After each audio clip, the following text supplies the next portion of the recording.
Hi there everyone, and welcome back to another very exciting chess game by Jose Raul Capablanca. And of course, Capablanca's chess games is never going to disappoint you. In this game, his opponent is an unknown chess player, Edward Tenenwurzel, who had the black pieces. And this was from a chess tournament which happened in New York City in the United States from 1913.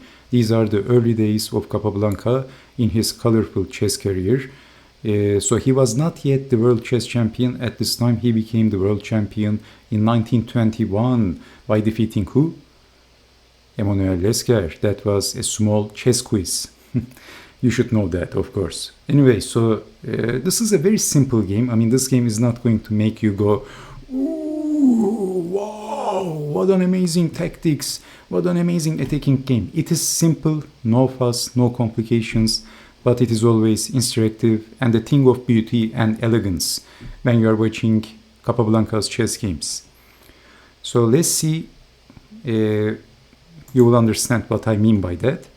So Capablanca, who had the white pieces, starts the game with e4, and we have e5, knight to f3, knight to c6, 3 knights game, and then 4 knights game.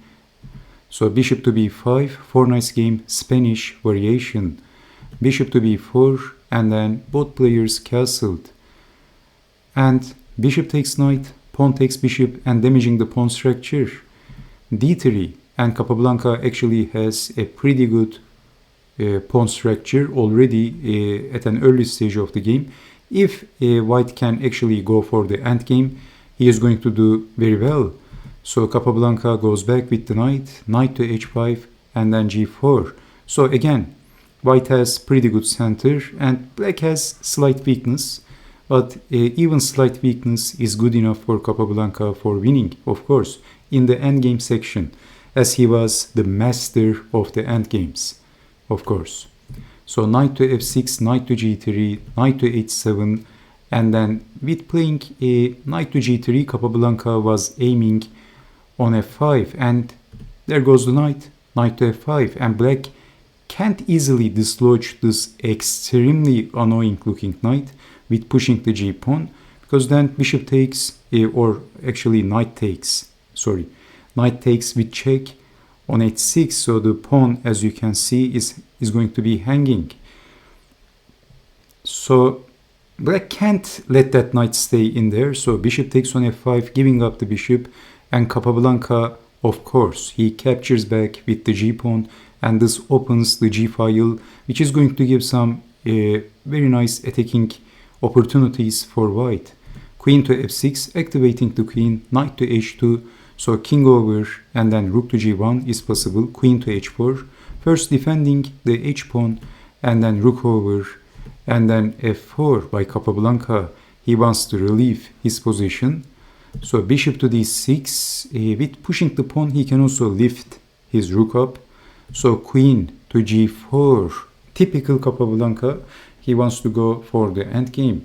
And if exchanging the queens, well, it is going to be better for white, because white is going to be, he's going to have a pretty pleasant position. And look at black's pawn structure in the potential endgame, of course. So we see queen to f6. Again, if exchanging the queens, then knight takes, e takes, bishop takes, and actually white is doing pretty well. And the computer engine told me that white is slightly better. So white has advantage in here. Okay, so queen to g4, offering to go for the endgame, and in here Mr. Tenenwurzel made a blunder. He played queen to f6. Well, actually, queen to e7 should have been considered. Can you see why queen to f6 is losing, and can you see why? Can you explain that? Can you see the best move for white in this position? So if I give you a few seconds, guess the next move for Capablanca. Basically, that move is a winning move. White has a move that wins the game on the spot. So let me give you a few seconds.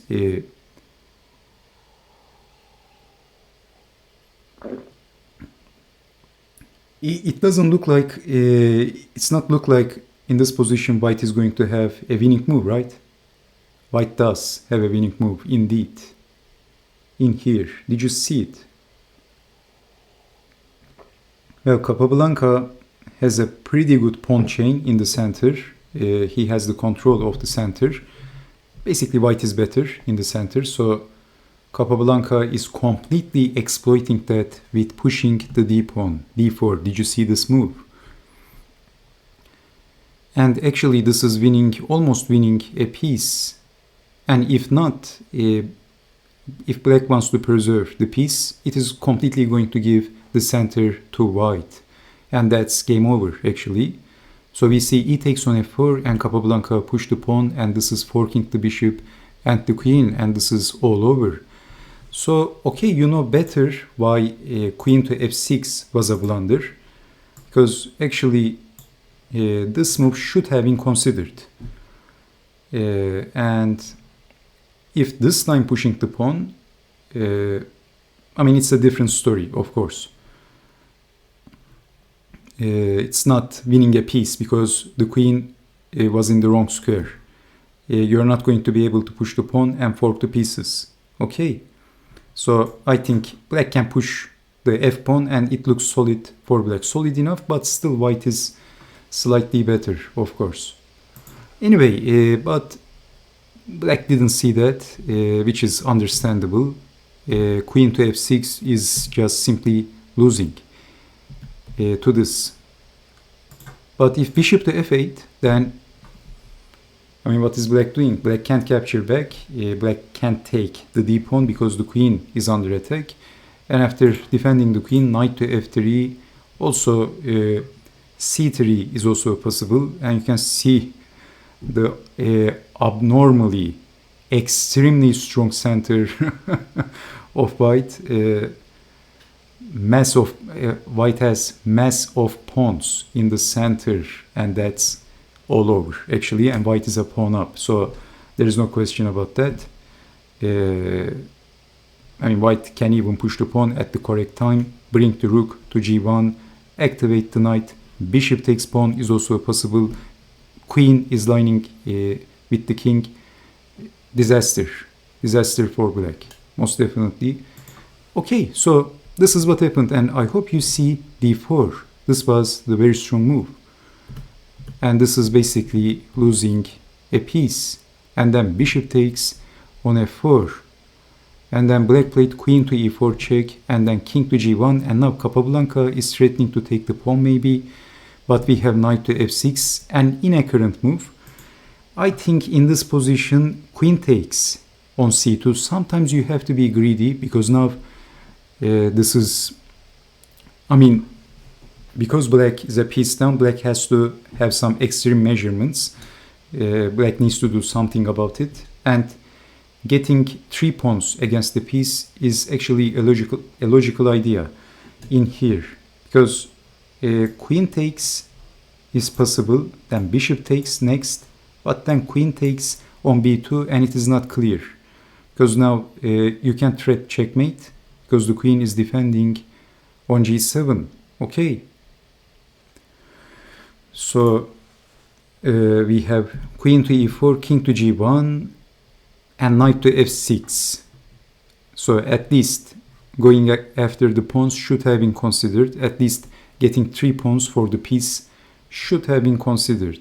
But this is completely losing the game, because Capablanca played queen to g2, of course, both defending on c2, offering to exchange the queens when you are a piece up, simplifying the game is most definitely going to be a winning position for white, because white is a piece up.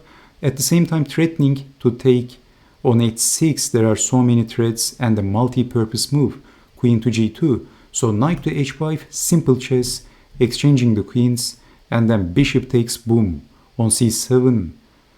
And basically white is a piece up, and black has no compensation.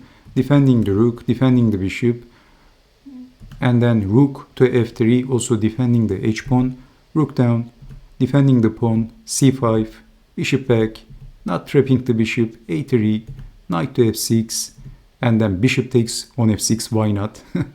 Because Capablanca was a piece up. So simplifying the game, and then knight to g4, attacking on f6, forking king and the rook, also attacking the pawn.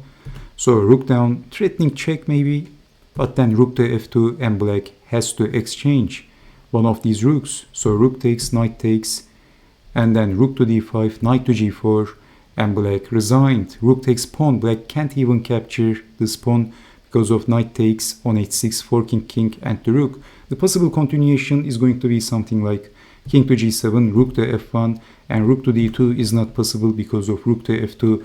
White is a piece up in a winning position.